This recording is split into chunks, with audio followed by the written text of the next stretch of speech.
Hey, what's going on, guys? Raw Lucario here, and I have got a special treat for you guys today. Looking around, and I found something for a good price, so I picked it up.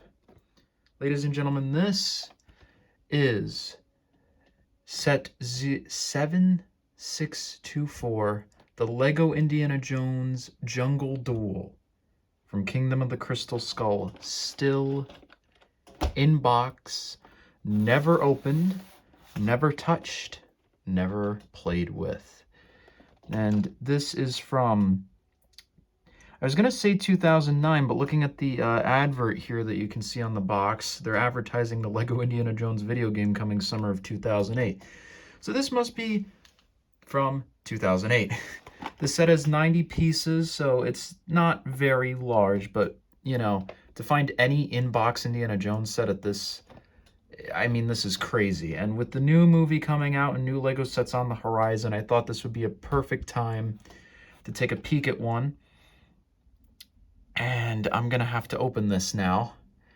And this is going to be very painful for me. But before I do that, I thought I'd show you guys the box so you can get an idea of what you're dealing with. You've got the figures listed up here, general idea of what you can do with the play, another set here with the names listed in different languages, just some random stuff here, an advert for the Lego Club, and then of course another view on the bottom, or the back of the box here, with just some extra stuff that's in the set. So, and this is one of those sets where you have to punch the hole, like you can't just open it and then tape it back. It's gonna be permanently indented, so oh boy, I'm gonna try and do this with doing as little damage as possible. Oh, it's so, oh, you just have to, oh, and it ripped. Yeah, okay, yep, yeah, it's about, oh, I kind of mangled this, guys. Oh, man.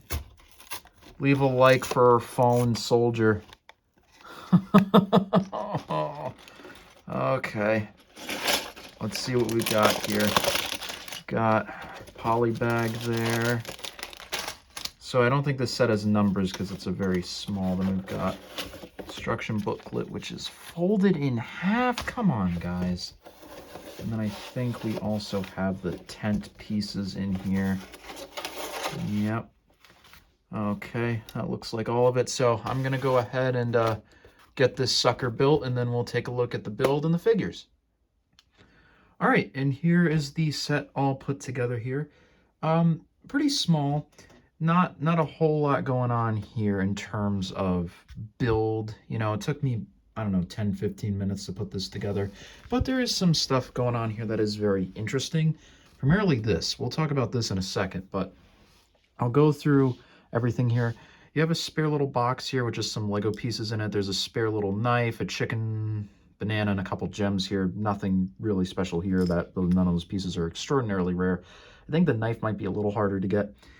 Then you have this thing here. It's a little weapons rack, and if we pick it up here, there's actually some interesting weapons in here. We've got pirate sword. That's a little common, but then we have this little knight sword. I don't see that particularly often, and a golden samurai sword. That's pretty cool. Main thing this thing can do is it can spin. It does kind of get caught a little bit. You might be able to see it there, like the stud kind of scrapes against that little piece.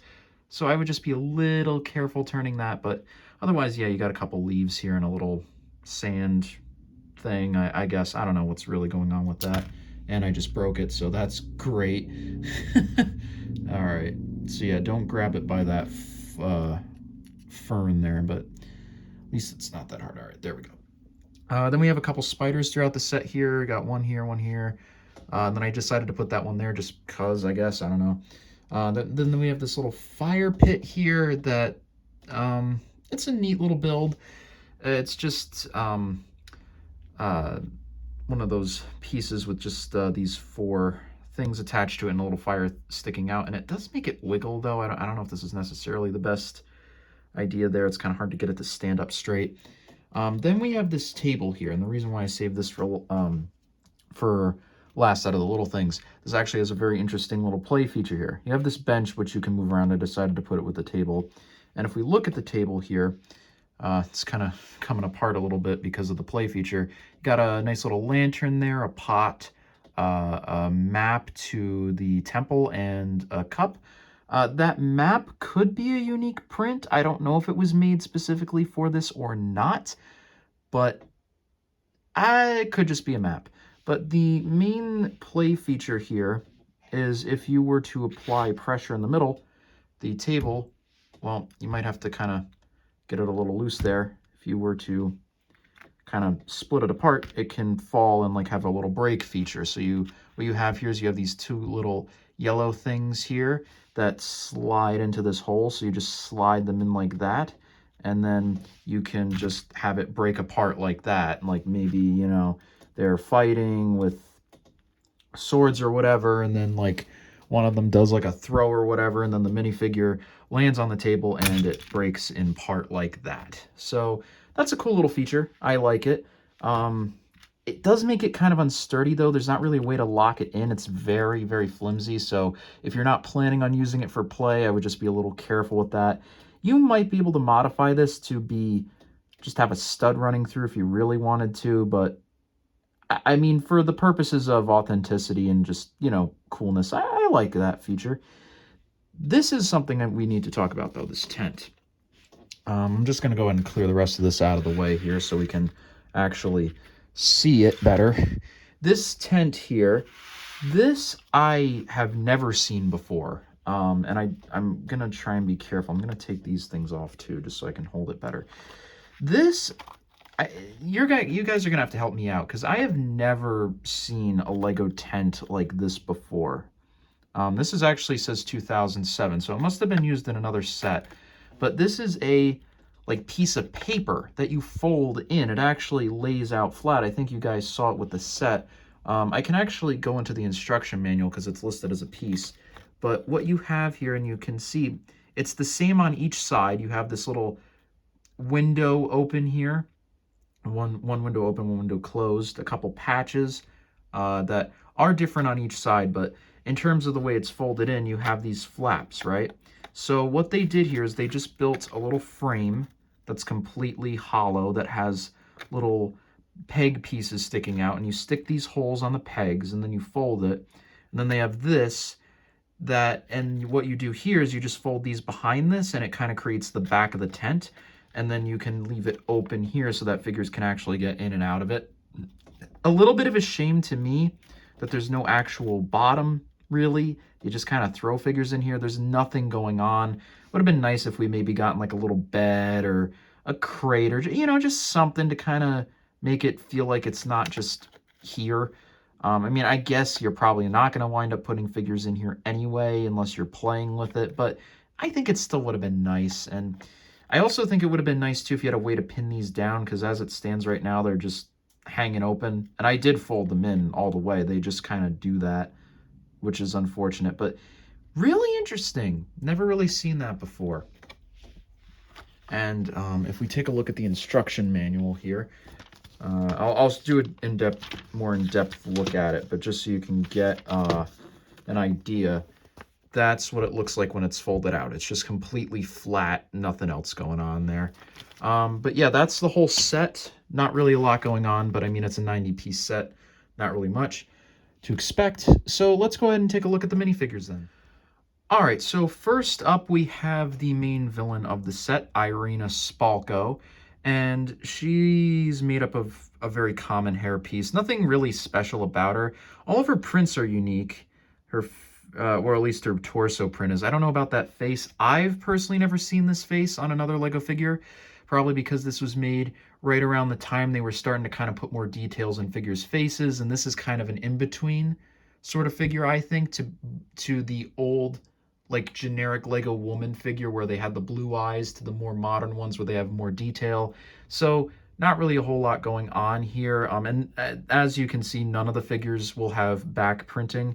And if we go ahead and remove that hairpiece, none of the figures either have any alternate expressions. They only have the one, but you can even see too, these are the old figures. They have the they don't have the Lego stud on top. They have the weird whole wireframe that they did for 3 or 4 years. And she comes with another pirate sword. There's another one in that little weapon wheel thing that you saw before, but this is her accessory and she's holding on to it. Nothing really special about her. I think probably the least desirable figure, at least in terms of villains from Indiana Jones. Not really many people like Kingdom of the Crystal Skull. And on top of that, the set that she's in is very, very, probably the cheapest Indiana Jones set, definitely the cheapest Kingdom of the Crystal Skull set. And she is in also the most expensive one, but from what I can tell, there's nothing different about her from that set to the other one. Maybe a different face print, but yeah, this one, fine for the time, but nothing really special going on. All right, and then next up we have Shia LaBeouf's character, pardon me, Mutt Williams. And yeah, once again, no back print, no alternate face print. The hair, once again, is a very common hair piece. He does come with this little knife, though. I don't see many figures with that. Blue legs, very common. I think it's a unique torso print. And this could actually be a very unique torso print. I don't know of many other Lego figures with like the jacket, especially none from this era. I mean, sure, maybe some, but having a having a leather jacket in Lego is probably actually a very useful print if you're trying to make city characters and whatnot. His face print's kind of nice too. I think I have seen this on other figures, but again, probably not super common because this was kind of the in-between phase for those face prints. Nothing really good. Again, he's in the cheapest set in the wave, and on top of that, I think any other sets he is in, he's exactly the same. There's nothing different about him from what I know.